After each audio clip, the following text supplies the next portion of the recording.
All right, welcome to What's Happening Now on KBOKradio.com, and thank you for tuning in.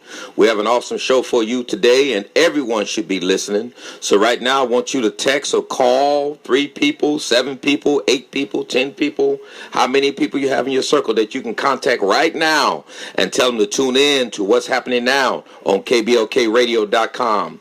Tell them right now. So today we have a good one for you. We have here with us Arthur Soriano and Francisco Mendoza, and we're going to be discussing today the stigma of behavioral health challenges in communities of color, and we're going to get into that in a moment. But I want to talk to you about some of the things that when we look at behavioral health issues, and especially in our communities, and then we look at faith-based and look at churches and different religious groups and things like that. How does that come into play with everything else that we have? Because some of the stigmas that we have most of the time, I believe the faith-based organizations can play a big role into what we're doing here, or it can hurt it and harm it.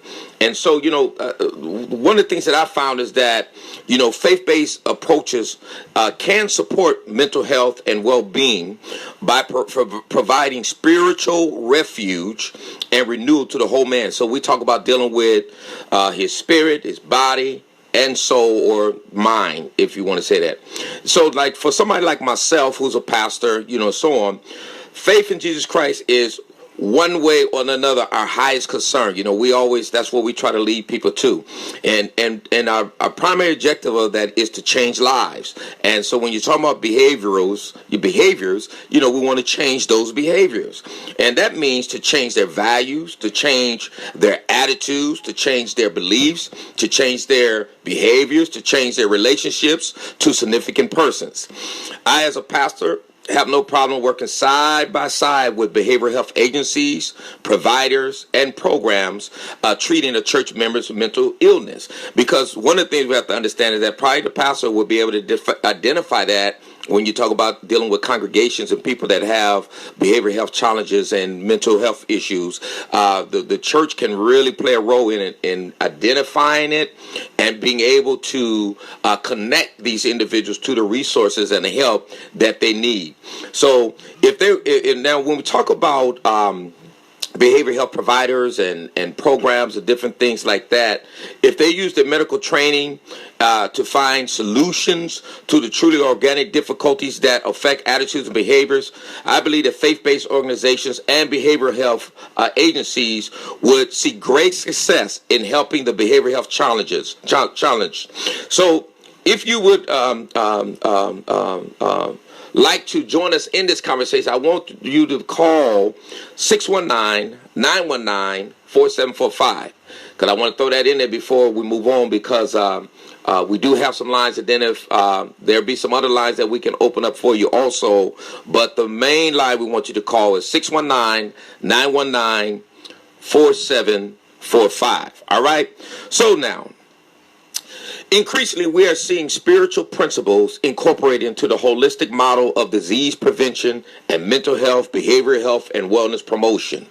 Cooperative partnership between behavioral health and faith-based organizations are a revolutionary notion. Most of the time, they were separate. One didn't want to have anything to do with the other because of principles and values. But now, faith-based organizations are trusted entities within many communities that have served a powerful vehicle for social, economic, and political change. In the same vein, faith-based has and will continue to lead the way as a competent catalyst to effect change and to build bridges necessary to better address the needs of the vulnerable and underserved. Henry Ford once said, "Coming together is a beginning, staying together is a process, and working together is success." The health of an individual and the subsequent community is impacted by many non-biological variables: environmental, social, mental, and spiritual. Partnerships between behavioral health and faith-based organizations are important because by working together, We can better address the broad spectrum of human need. These alliances will require us to be respectful of our diverse experiences and cognizant of new skills, roles necessary for teaching, learning, community building. There are many invaluable lessons to be learned at all stages of partnership development. These opportunities should be encouraged and embraced for the immeasurable potential. Historically, faith-based organizations have also served as an important gateway to services and caregiving for those living in poverty and in social exclusion. Faith-based organizations have taken strong leadership roles in communities and provided job training, housing, economic development, educational support, meals, spiritual support to those in need. Faith-based organizations have filled the gaps in the delivery of support services of well-being, including physical, mental, spiritual, and social well-being. So having said all of that, we can also bring our expertise, our resources, and shared legacy of caring for those most vulnerable members of society to assist in achieving a goal of zero behavioral health disparities in this county. So I, as a faith-based leader, welcome open and honest dialogue with behavioral health agency providers and programs. I hope we can work together to increase access to behavioral health services, to improve delivery and quality of mental health care, and to improve patient self-management of mental health and behavioral health issues. Partnerships with faith-based organizations provide behavioral health organizations with a new set of opportunities and support for addressing each of these approaches.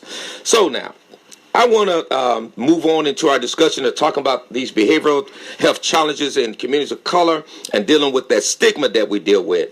And I have with me today Arthur Soriano and Francisco Mendoza. And I want to say welcome to What's Happening Now, and thank you for being on the show. What's happening? Thank you. Good morning. Good morning. What's happening now? Amen. What's that? So tell me what y'all got going on here. Well, my mother, I want to start with her. She's actually an assistant pastor at the Shore Harvest Church. She's married to her husband, Ed Wells, which is the pastor. And she created this burden. She has a home right here on 60th Street on Imperial. And in 2007, she actually moved into a trailer. And she opened up her personal home. And she opened it up to two individuals that had mental behavioral challenges. At that time had a bipolar and schizophrenia. Okay. So she struggled for the first 3 years. It's a industry which is a lot of human trafficking, people taking advantage, systems are worried about the money, hospitals, skilled nursing homes. So she took this burden on, and when she took this burden on, she had challenges for the first 3 years.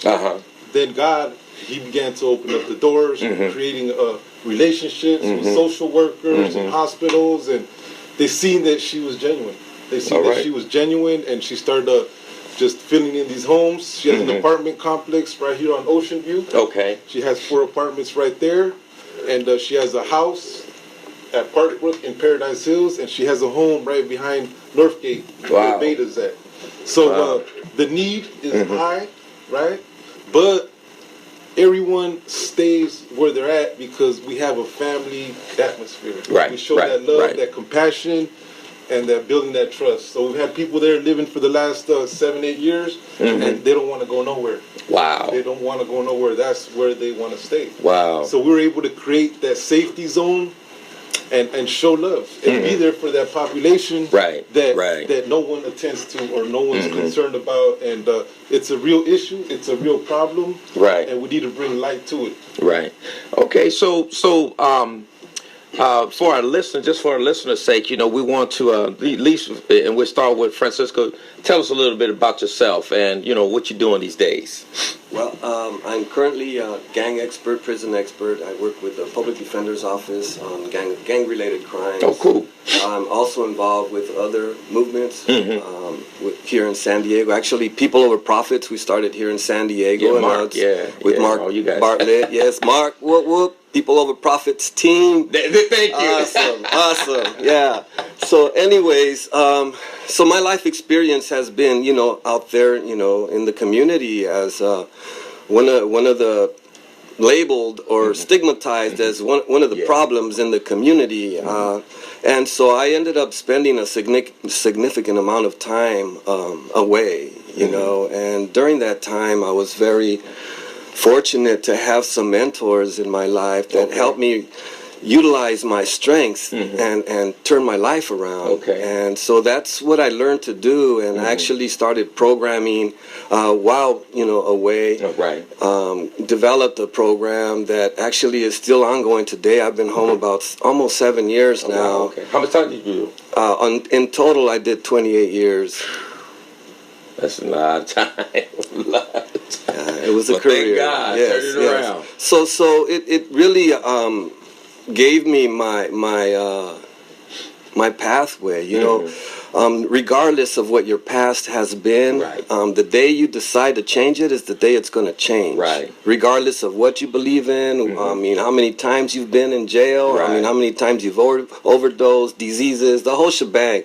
All that is irrelevant until the day you decide, I'm not going past this line anymore. You know, so that's what we're trying to, you know, instill in our communities. Arturo and I are fully engulfed frontline, you know, warriors in the community, trying to redirect our youth and give them some education, some understanding of their current situation and how they can adjust it to create a better pathway for themselves and their families. Absolutely. Yes. Absolutely. Arturo.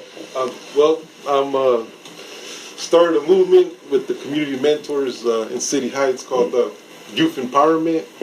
Like Francisco, like Bishop Bowser, like his son, Paving Great Futures, all the boots on the ground. That's right. So we're going to stop you right there, and when you come back, you can pick up and go into. We're going to take our break right quick. Stay with us. We'll be back in a few more minutes after these brief commercials. San Diego's new source for R&B, KBLK. All right, welcome back to What's Happening Now on KBLKradio.com, and thank you for staying with us, and also those who are viewing us through live streaming on Facebook. We was in a brief commercial, but the live streaming continues on. So we want to pick back up with our discussion. And Arturo, you were telling us a little bit about yourself. Well, it's not about it's about the boots on the ground. Paving great futures, youth empowerment, people over profits, the people that are doing the volunteer work on the ground. We're making it happen one way or another. Right. Now we're here to challenge everyone that's listening to be a part of the solution, in which we'll be talking in about a little bit. But there's a movement going on. It's a pure movement, and we want to build that healthy community, that vibrant, healthy community, where there is no prejudice, being prejudiced, and we're coming up with solutions together. Right. Now, you know, one of the things I know that I've been dealing with for some years, and, you know, because, you know, all of us are experiencing the streets and gangs and things like that. You know, I know when I was coming up, and I look back now, you know, I'm 54 years old, a little older now, but when I was younger and in the streets and the drugs and the gangs and all of that, I had a lot of friends that now I see and realize, and some of them got life in prison and on medications, all type of things, had some mental health challenges, had some behavioral health challenges. And when I look back now, I said, man, you know, especially working in the community and dealing with that population, as far as dealing with those that are maybe on drugs and gangs and things like that, really got to find a way to reach out to these young men, young women, to be able to get them the support that they need so they don't cross that threshold to end up doing something that will cause them to get life in prison or end up causing them to get killed and so on. So how can we do that? So who are you asking? Anybody want to jump on it? But we start with you, Francisco. So I want to talk about a project that we're working on, and it's going to lead up to it. Yeah, but there's a little story behind it. Like I mentioned to you earlier, I worked in a mental health clinic for 4 or 5 years, and this one particular client that had been in the system pretty much his entire life. I got him when he was about 16, close to 17 years old. He was about 6'2", 6'3", 500 pounds. He couldn't breathe without snoring. He couldn't take 10 steps without having to rest for 10 minutes. And so, it was really, he was taking a handful of medications. It was just, he wasn't present. Right. And so I went back in his mental health files and found that he had been dropped off by mom at Polinsky. Wow. When he was 6, because of her mental health challenges. Okay. She thought that was the best place for him, and through that I saw that his initial assessments were all normal. His mental health assessments, that was all normal, and through the 10 years that he was in their system, he developed these various other diagnoses that he was being treated for, and he was very upset. I saw that most of his challenges were really behavioral challenges. Nobody ever took the time to talk to him, educate him, and so I started working with him. And after a couple of years working, we got him off of all his medications. He was weighing 270. Oh. And, working on taking the ASVABs or going to Grossmont College. He wanted to play football his entire life. That was his dream. He was a Cowboy fan, but I tried to convert him, and he just, he wouldn't let go, But he's an awesome kid, he's very awake. You're trying to convert him to the Chargers, right? Yeah, there you go.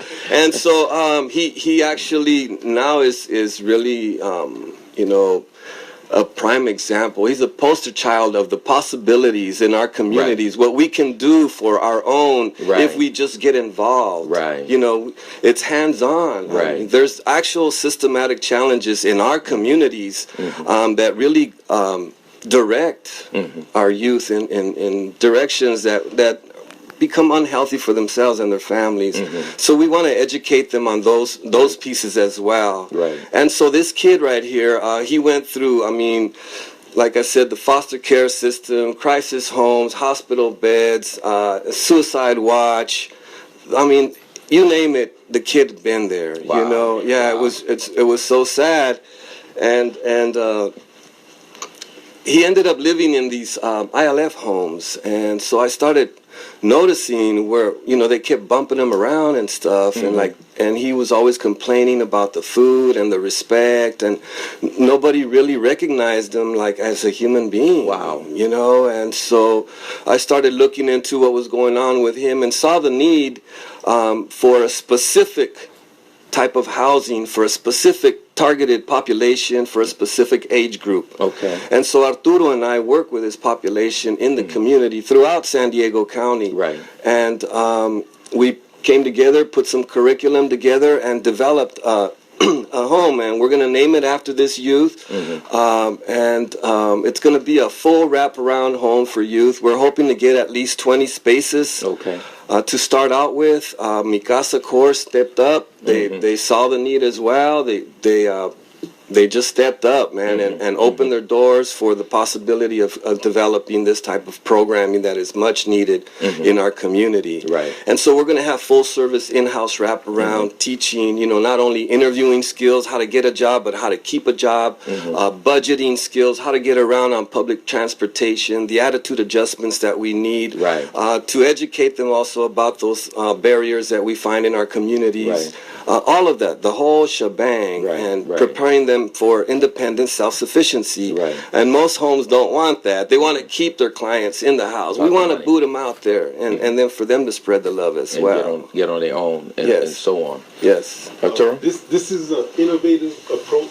Like Francisco and I have been talking about this for the last year, and then my mother and her husband, Mi Casa Corp, opened up the doors to make this possible with the fundraiser that we got coming up that we'll talk about in a little bit. But what really touched my heart, because Francisco connected to Anthony. That's where his connection, and he has that relationship with him. And I've been creating a relationship with Nelson, the kid that got murdered in San Isidro a few weeks back, got stabbed like 15, 20 times. I do a lot of work out there. And what's his his full name? Nelson. I forget his last name, but his first name is Nelson. Yeah, he's also a foster youth, and he's been through Polinsky, and he's been through all these programs and independent living homes, bounced around everywhere. And my last conversation that I had with him was at the park. He had got kicked out of where he was at, and he needed a safe zone. He needed a home that was gonna protect him. Right. So he was out on the streets for 3 weeks straight, and then 3 weeks straight, he lost it. He lost it. He was lost on drugs. He didn't have a home to come to.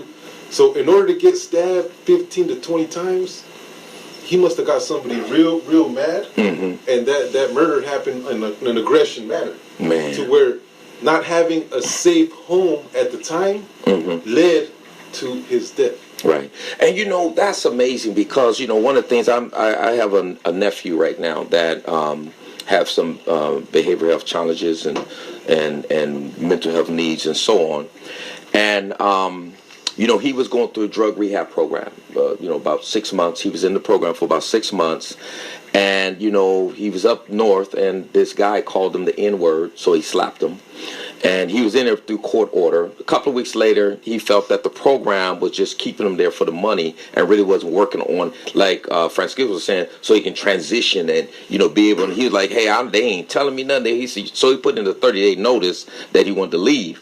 And because he didn't notify his probation officer and go through the courts to do that. So, but when he put the 30-day notice in, the same day he put that in, they kicked him out of the program. Then they brought up 2 weeks before, of him slapping the guy. So now he's back in jail and could end up going to prison or whatever, and all he has is some, he need to be treated for his drug situation and be redirected with his behavioral health challenges that he has. And, like you say, they just throw you away. So you either end up in the streets, end up dead, homeless or something, or end up back in prison with life or whatever it is, where we could have really provided those services. So I think what you all are doing is awesome and great because that's what we need, so we can direct some of our folks to in our communities that understand our people to where that we can service the people that need to be serviced in the right way. So when you guys plan to open up this program, is it open yet or? The home is not open yet. We're not planning. It's a fundraiser that we're doing at the Comedy Palace at Claremont, next to Traffic Court. It's 2 weeks away. It's 2 weeks away. November 12th. It's going to be from 3 p.m. to 6 p.m. So we're going to have a good narrative, healthy communities, trauma-informed language. We're going to have some comedians. We're going to have some auctions. Some awesome auctions, actually. No, really, seriously, these auctions are like off the hook. Can I talk about a couple of the auctions? Go ahead. We're going to have some actual cabin stays up in Big Bear for a cabin that fits 14 people on a private estate by the lake. Wow. And so we're going to have one of the auctions is going to be a whole week stay up on Big Bear Lake. The other option is going to be a weekend stay during the winter time for the skiing and the snow and stuff, and then it's going to be another weekend stay during the springtime or the summer. So there's going to be some really awesome auctions going on, and it's all for a great cause to help our community members and make a new pathway for them.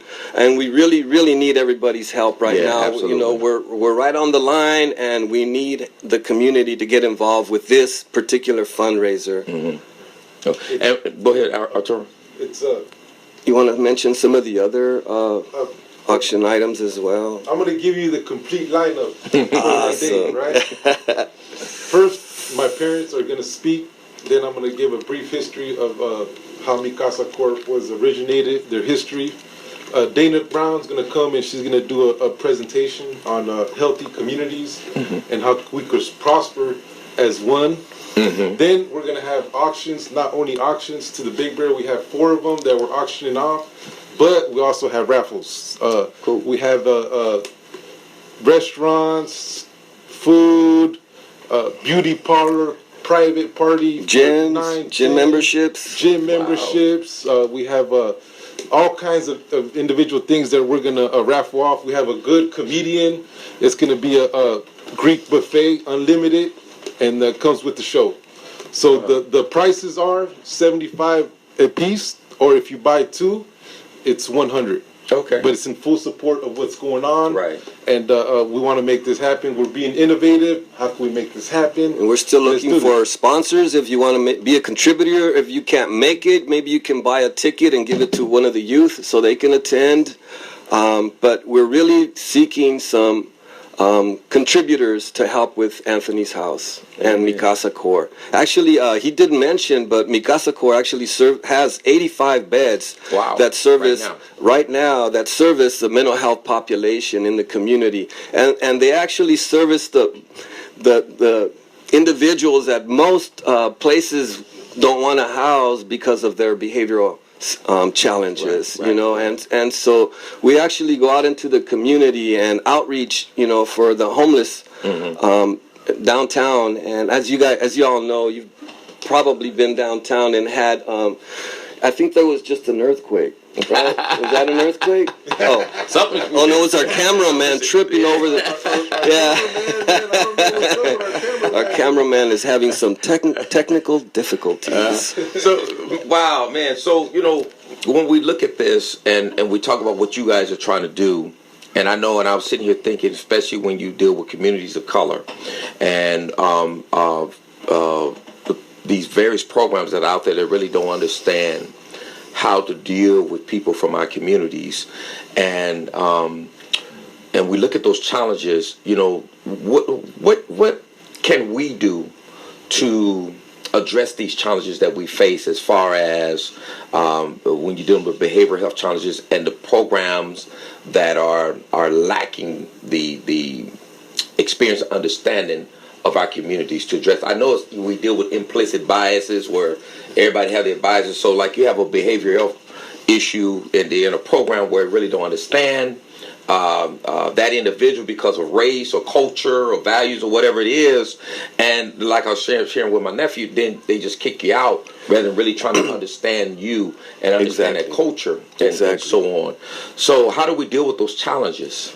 I believe the best solution is community mentors, people with lived experience that are innovative, that think outside the box, that build curriculum, not just because they build it because, you know, they have an agenda, but build it because it's actually worked for them. Right. It's actually worked for them and their communities and the community mentors and the people. Right. Now, these are some challenges that we will be dealing with, but I guarantee you, we are the people for the job. Right. We're the people that are going to come up with the solutions. Right. And the plan that I've seen work is support, love, being there.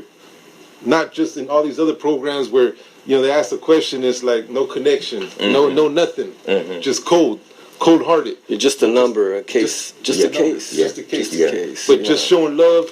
Like my mother, when she first started this, she's the only lady that could curse you, tell you this, and that, and at the same time love you and get away with it. That's the type of woman she is because she just loves. And what got her into this field? The burden of the Lord. Right. The Lord put that burden in her heart, and she just, she's always been a lady where even as a young kid, before I started losing my freedom and going to juvenile hall and prison and just, I was away for a long time, she would always open up the 1-bedroom apartment or the 2-bedroom apartment. There would always be people in the living room. She couldn't be by herself. Wow. If someone needed a place to stay, that's where they were going to stay. Right. So it's something that it's just rooted and just part of who we are as a family. Right. And we just want to love our communities. So the outline and the plan that just being supportive is the main solution, and just being there. Right. So, you know, and when we talk about the stigma of behavioral health challenges and the mental health issues that we have, you know, how do we get people in our community that might be facing these challenges, because it's that stigma, you know, oh, you're crazy or you're this, and a lot of times people don't want to admit that they have some issues, some challenges that you know might need some support in. But a lot of times people don't reach out for that support. They don't reach out for the help that they need until it's probably too late. And I know we have to continue to have discussions like we're having now, but how do we reach that population of people, especially in our communities, that really kind of look at this as a stigma that may be on them, so therefore they don't want to really admit that they have issues. It may be hurting on the inside, but I totally get that. There was a time in my life where a psychiatrist evaluated me and said that I would never be able to function without supported medication. Wow. that was a professional diagnosis. Right. And here I am, 20 years later, no medications, no anything. I mean, I don't even take blood pressure medications, and so, a lot of, I do need some protein is what I need. But so one of the main challenges in our mental health community, behavioral health community, is the misdiagnosis that we talked about earlier. All right. And the effects that our community has on us. When you grow up in poverty and pressure and oppression even in our communities, it develops this thing, that you just want to, survive. And so any which way you can, we kind of label our youth as criminal because they're in drugs or whatever, and that's not what they are, man. They're just coping with their reality, and how they were taught how to cope with stuff. That's right. And so there are some systematic challenges within our communities, in the barrio, in the ghetto, and in poverty. And these communities here, they're prime pickings for a systematic agenda.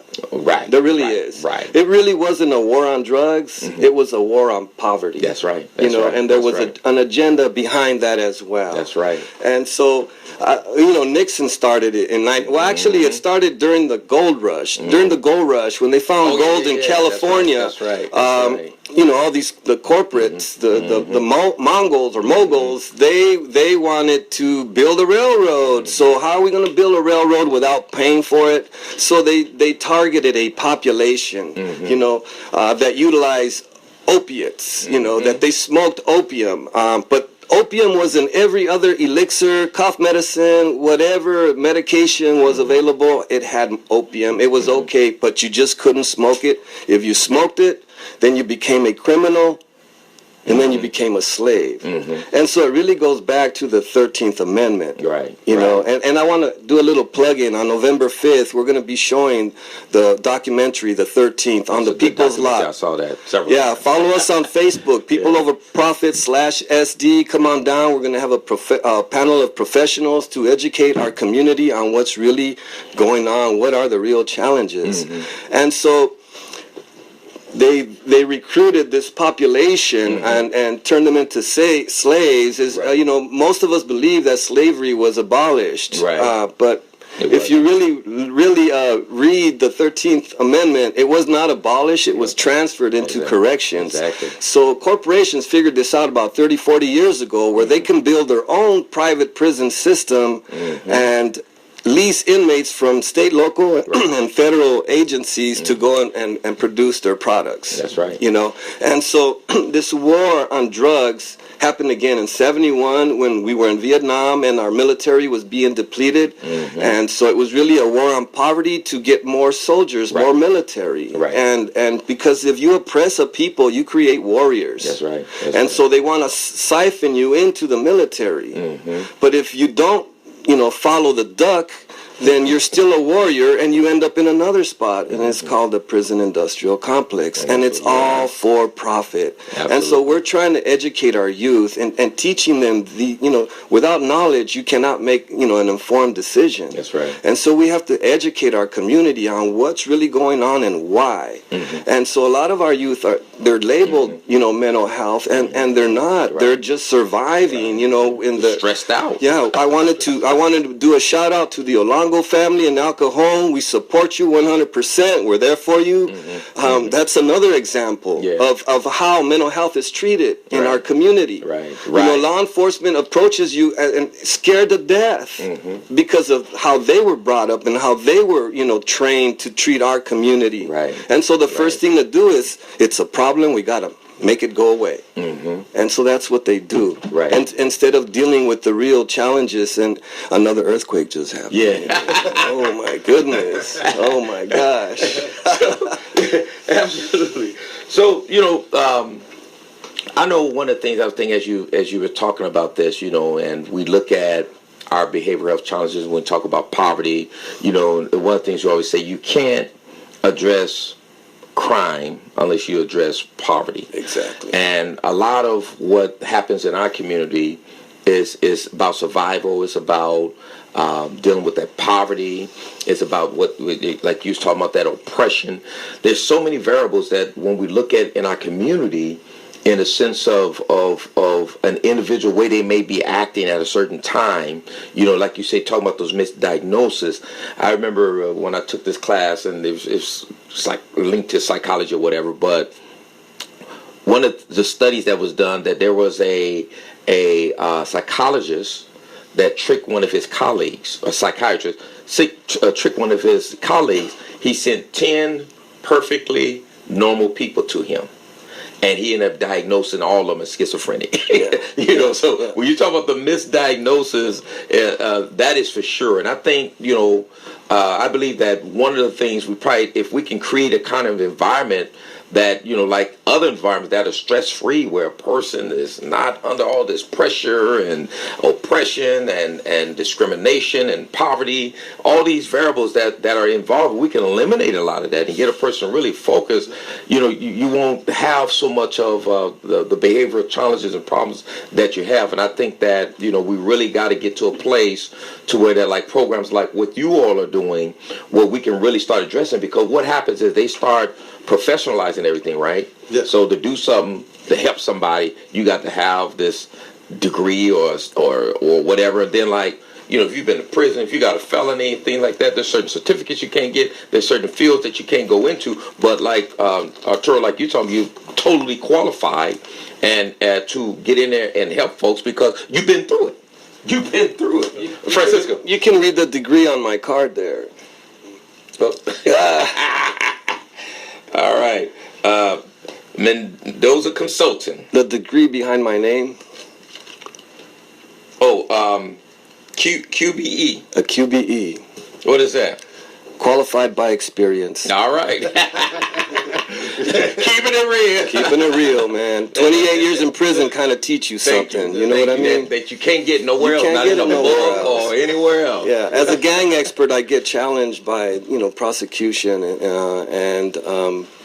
like, what do you know about gangs? You've been in prison all your life, but they actually give me, they give me more, who you think running the gang? They solidify, my stance with the jury, because we need to educate the jury in our criminal justice system. Right. All our youth are being labeled also as gang members, and they're not really gang members. They just live in a territory that's known for gang involvement. So that's a part of behavioral challenges too. I think exactly. A lot of times we don't look at that as far as when you talk being documented and folks being in gangs or whatever. We always look at it, like you say, everything is always criminalized. Everything is always looked at from a perspective of this is a violent person or a crook or whatever, and not looked at it like, well, this is an issue that needs to be addressed too. This is a behavioral challenge that needs to be addressed just like everything else, and we just start labeling folks. There's 2 out of 7 individuals that have mental mood disorders that have challenges. They just don't admit it. A lot of the population that we deal with, like in the community, a lot of them haven't even confessed to us what they're going through. Right. And them challenges are leading them to the crime, etc., and all that. But what we want out of Anthony's house, what we want out of the homes that we run, we want it to be supportive from the community.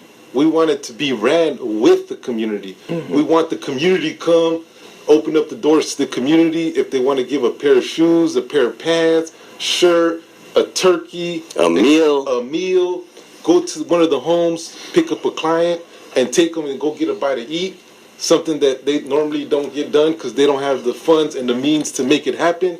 So that's what this is all about.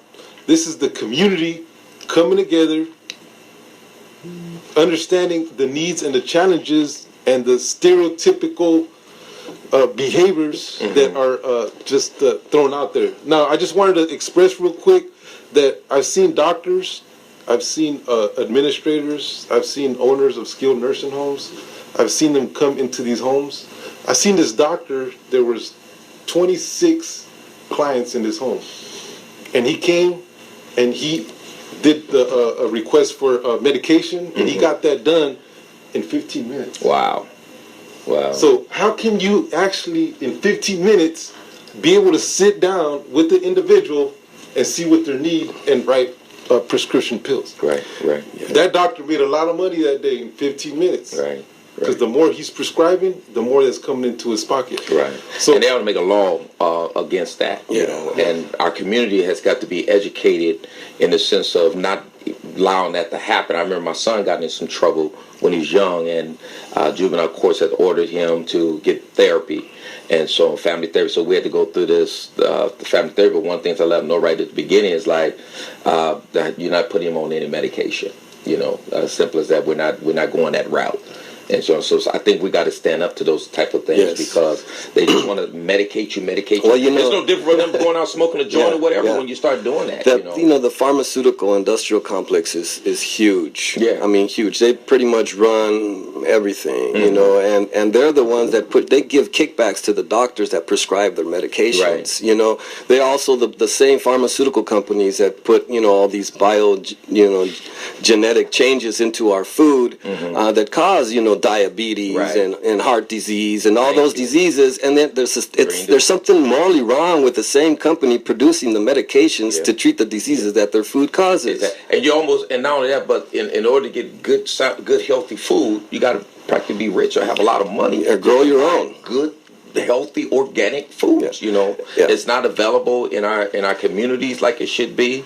And when you go to the stores, you know, and if you're in poverty already, it's very hard to go and buy quality food. And so they put a lot of junk in the cheap foods. And so even in the prison, I know people that come out with high blood pressure, all kind of stuff because of especially in the prisons, the soups and top rock. Well, in Anthony's house, we're actually going to have an organic garden there. We're going to be teaching them how to do community through gardening. You know, red hot chili peppers can get along with tomatoes, and if you utilize this vegetable over here next to this vegetable, you'll keep the bugs off of it. And you know, teaching them the real life skills that we all need to know. You know? Absolutely. We all need to know. We all heal together. Right.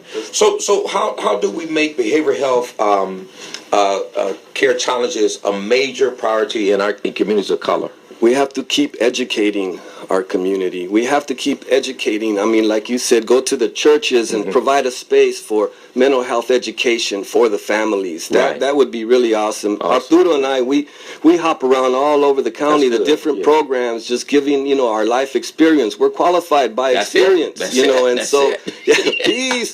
And so that's it. Yeah, so that's what we do throughout the community. He has a specific program in City Heights called Youth Empowerment. They meet on Sundays at 1 o'clock there, and he provides all the sports activities that any kid can possibly think about. Get everybody tired and thinking about what they can do with their lives and their time, instead of just being idle and being influenced by negative influences. So let me ask you, Arturo and Francisco, both of you all can answer this. When we talk about wraparound, you know, like in your program, offering these wraparound services, I know one piece of that is dealing with the behavioral health challenges. There may be agencies and so on that you need to connect people to. I know even with the county, they're trying to find ways to get connected with the community so they can get the resources and the services into the communities and so on. So how do we do that? How do we, when we talk about wraparound services and connecting individuals to whatever service they may need, because there's a lot of leeriness about when we talk about the mental illness, getting medication, and the misunderstandings that we have. I know it begins with building healthy relationships, understanding and respecting each other, knowing where the boundaries are, and so on when we're dealing with these agencies, behavioral health agencies. But how do we, you know, with all the challenges that we face, even in that community, in a sense of what agencies may want to do and what you think is best for the individual, how do we connect people to the right services and support? To me, it's real simple. Like how we get vetted, we need to do the vetting too. Okay. We need to do the vetting and make sure that resource is going to provide the best resource. And hold each other accountable. Right. You know, there's a lot of agencies, nonprofits, organizations, even religious, faith-based groups. Absolutely. That, you know, they want to charge premium prices, but they don't provide premium services. Right. Some of them don't even provide services at all, Right. and are still and still charging, the taxpayer whatever, Right. And so Wow. we need to hold each other accountable for the services. If you say you're going to be doing something, do it. And that's Right. what part of wraparound is, that we don't overlap services. Like we might be providing services as two different entities, and we're providing the same service for the client. So what wraparound does, it identifies every need and every service that's going to be provided individually within the individual or within the family. Some of these youth are still connected with their families, and the family also needs to get on the same page. Right. And so we're going to be providing also some additional family support to guide them to get on that page, because that's I think the breaking down of the family unit is really the core challenge. I've worked with hundreds of families here in San Diego. I mean, hundreds of families, and I found the common denominator was the boundaries. Okay. There was no boundaries in the family, and gotcha. yeah, some of the kids were parentalized, and the parents, most of the time the parent will say, "Here, take my kid and fix him." Right. When the kid is not the problem. Right. Exactly. And so we really have to be honest with ourselves and approach this as a whole, because it is a holistic, I would just say, holistic approach in also providing the spiritual aspect that you mentioned, because there needs to be a spiritual healing. There needs to be stirred within us, and each of us individually can do that regardless of what your faith or your beliefs are. We forget that we're not just human beings that have a spiritual experience. Right. But rather we're spiritual beings having a human experience. Right. And if you can identify yourself that way, you're limitless, you're an infinite being that you can create anything you can possibly imagine, you can make it happen. Right. You really can. But all you really need to do is connect with your community, and we'd like to call it raising the village. We want to raise the village to raise the individuals that need to be raised for our future. Right. The village has been broken down. So when we talk about all these wraparound supports and so on, these various programs or agencies, whether it's the county or some other provider, they have to become a part of the community. Yes. And have to be genuine and just as concerned about lives as the grassroots organizations are, and what we're doing in order to be able to work together. And so because we have so many counterfeits organizations, the providers out there, and folks that's in it for the money and so on, because this is real serious. And I think one of the things I think about what you said is very important, is that we have to hold people accountable, each other accountable, and we have to hold folks accountable, because you got so many organizations and programs and so on out there that's getting money, taking money, and saying they're doing services, but they're really not. Yes. And they're really not connecting to the community and like they should do. And so, yeah, absolutely. So, okay, what do you say to people that believe depression is a normal part of the aging process?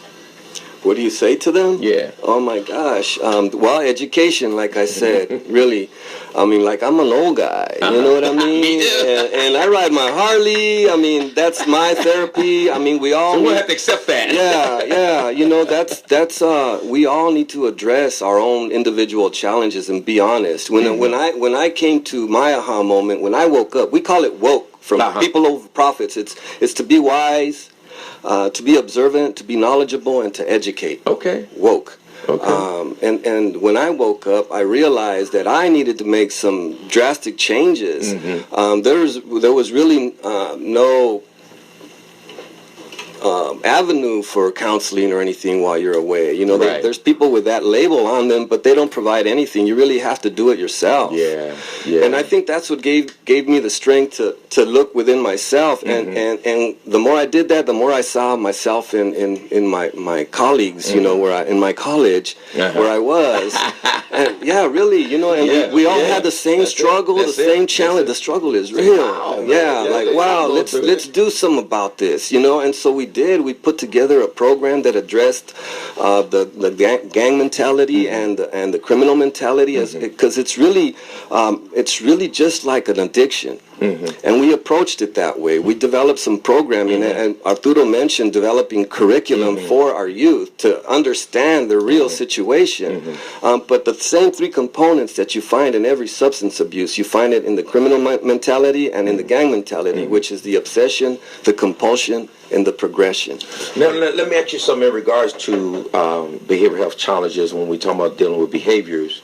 What do you think is the number one and number two greatest behavioral challenges that you see in people that they display? What behaviors do you see being displayed that we have to deal with and counteract, that you have to deal with and counteract? Depression. Depression from poverty. Depression from broken systems. Depression from system holders taking advantage of communities. Wow. I dealt with depression in an isolated cell for about 9 years straight. Wow. Me in the four-corner cell. I did have a TV. I was depressed and I didn't even know it. You know, that's the absolutely. That's the reality. It became your norm. Like, hey, I'm just dealing, man. It became my normal behavior. But luckily, I was one of them individuals that had some courage and some resiliency. I kept myself engaged, watching PBS, reading, dialoguing, conversating, getting support from the 4 cells on the bottom, the 4 cells on top, playing chess, watching Meet the Press, Iraq, talking about 2 hours. You know, keep your mind going. Keep the soap opera. Yeah. So when did you discover that you were depressed, or you were actually going through some depression? And what did you do about it? When I started realizing that the people next to me were slowly, gradually dying. And then I started realizing by them they were stuck with life terms. Oh, look at that! Yeah, never getting out. 90% of the individuals there never had a parole date. Wow! I was one of the fortunate ones that had a parole date, and I would have to watch out with my excitement when my parole date started getting near, because I didn't want to talk too much about it, because I didn't want to trigger more depression for other folks. Trigger more depression. But you had I got this ball of excitement. I'm getting out. I got all these ideas. I got mixed all emotions. these plans and mixed emotions. My mom. I'm going home. Yeah, my mom's loving me. She supported me. I got you. Come out here. I'm gonna love you. She barely started doing the whole housing thing, and I'm gonna get you involved. And so I had to contain myself. And just by seeing that it felt dead in that environment. There was no windows. There was nowhere you could see outside the world. It felt like you were in a bubble in outer space. Wow. Just floating. And then every now and then, you'll get these great ideas from the individuals that were never getting out. Through, social, the TV was like just a idol, just something that they supported, and they lived through the outside world through that, or through mail, through correspondences.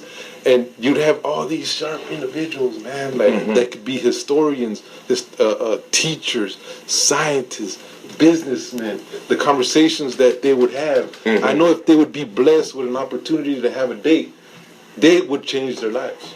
Wow. They would change their lives. We want to do a shout out to all the lifers. Yeah, all the lifers, right now. Everybody in the systems, everybody out there caught up in that system. We love you. We support you. Yeah. Whatever we could do to make something happen for you guys, letters of support. If you're coming to San Diego, connect with us, contact us. Connect with us, because this is all about you guys, and we're just showing the courageous, the resiliency, hey, that we could do this too, man. Yeah. And you know, one of the things I know when you're talking about depression and especially if you got life, you got to find some kind of way to cope.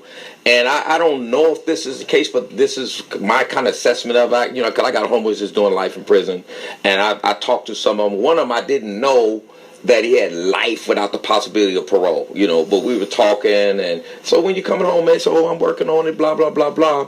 Then I talked to one of my homies out here and said, no, man, he got life without the possibility of parole. Yeah. And so when I was talking to him again, I said, hey, do you have life without possibility of parole? He said, yeah. I said, well, you told me not too long ago that you was working on, you think that something's going to work out pretty soon.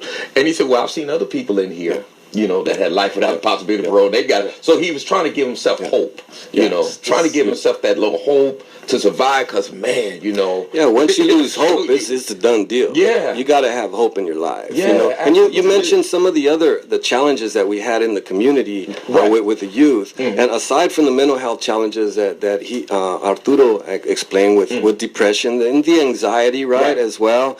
There's the behavioral health challenges that we actually encounter every day with our youth. Our youth are angry. They're upset. They feel abandoned, even. And so we really need to address those behavioral health challenges.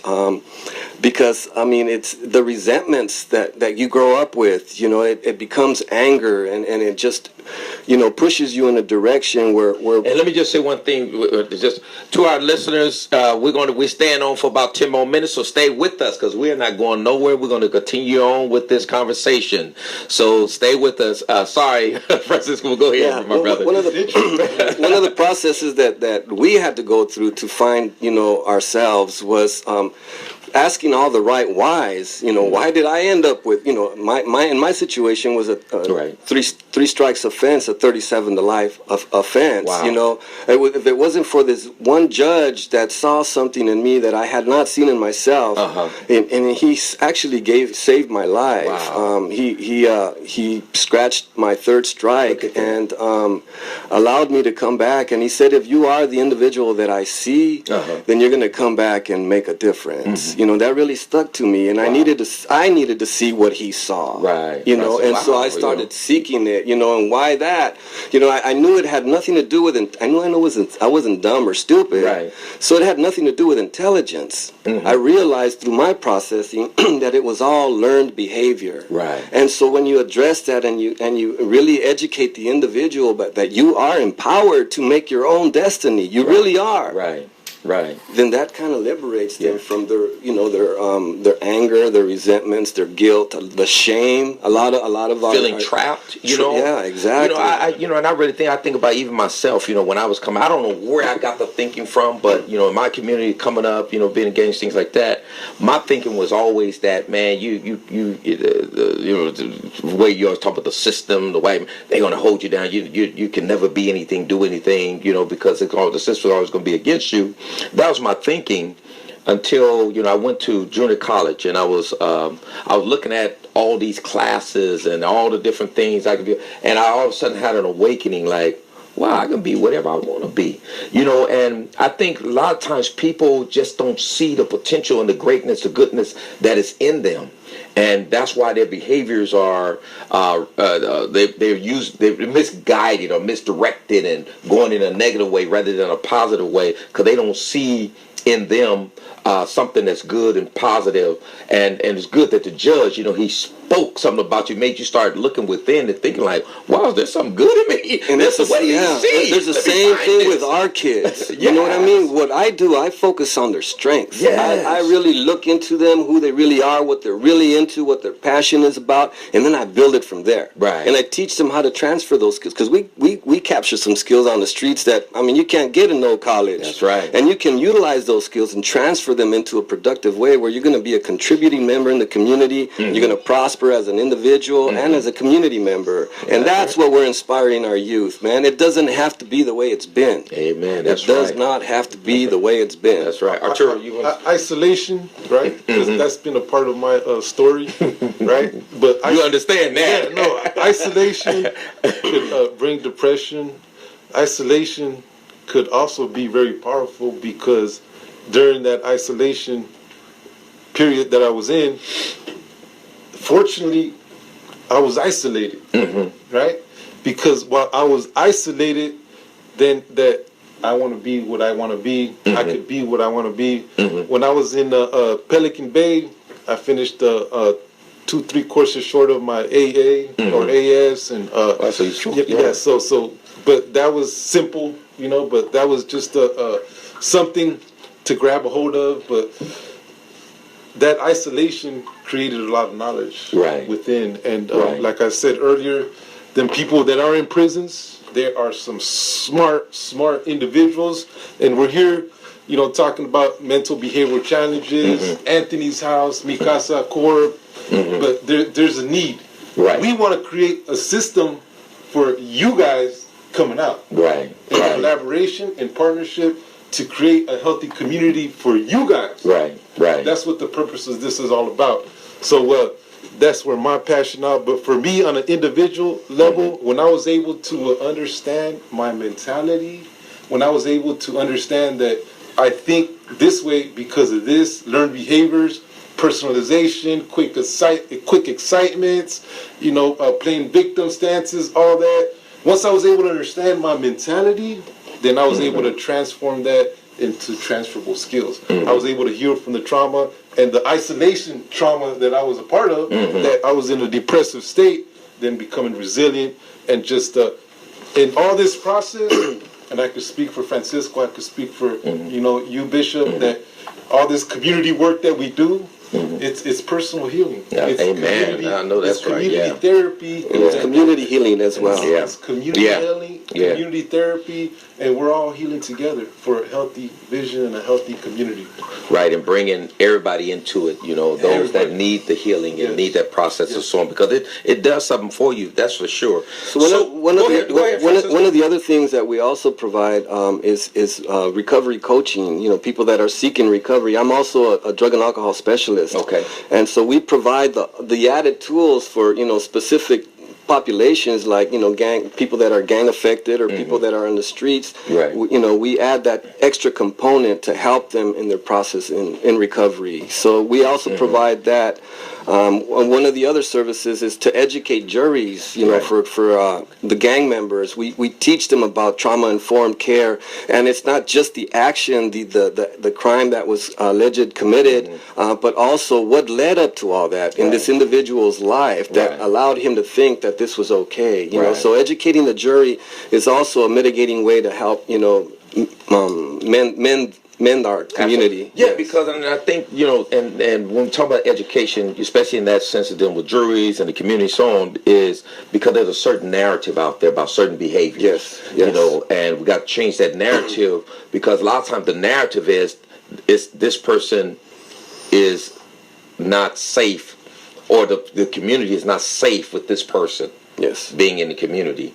And I think what has to happen is that people need to switch or shift that thinking, that narrative, from thinking it's a public safety issue to it's a public health issue. Exactly. And if we can really start looking at issues as a public health issue, we'll start thinking more in terms like we're talking about here, it's a behavioral issue that we got challenged, that we got to deal with in moving his behaviors from the why, number one, is he's acting this way, doing this, or whatever it is, whether it's drugs or in a gang or whatever type of risky behavior he may be involved in. Why is he doing there, and what can we do to guide him in another way? That's the perfect why to ask. That's how I started. That's the first why. Why did I end up in this situation? Right. And then you get that why, and then why that, and you trace it all the way back down. At the time when I did it, I didn't realize that I was seeking the root cause effect of my behavioral health challenges. Right. And so that's what we want to teach our young adults, to find their root cause effect. Because once you find it, everything else disappears. Right. You become whole. You become healed. Wow. So I think how much we out of time here? I want to. Okay, go ahead before we close out. Okay, the fundraiser happening this November 12th from 3 to 6 o'clock. Tickets are $75 or 2 for $100. If you go onto the website, micasacorp.org. Spell it. MICASACORP dot and then ORG. My number is 619-384-0916. 619-384-0916. If anyone's have any questions, how we could support this community, it might not be money, it may be a pair of shoes, some clothes. How can we make this happen as a community? This is where our passion is out, and we want to create with Anthony's house that safety zone. That's right. And then deal with them behaviors. Changing lives. Awesome, yeah. And follow us. You can follow us on Facebook as well. Mikasa Core has a page on Facebook. Also, People Over Profit /SD. You could follow us there, and it'll link you also to buy tickets. If you can't make it, you can buy a ticket for somebody else. Yes. You know, just donate. Yeah, just donate. I mean, anything that you can possibly do for your community. We're really looking forward to seeing you there. All right. Thank you. All right. Well, we thank you for staying with us. And this is what's happening now on KBLKradio.com. Tune in next Sunday at 10 o'clock a.m. for another great show. All right. God bless you. And we'll be back next week at the same time and the same station. Thank you, Bishop. Thank you so much. Thank you. God bless you.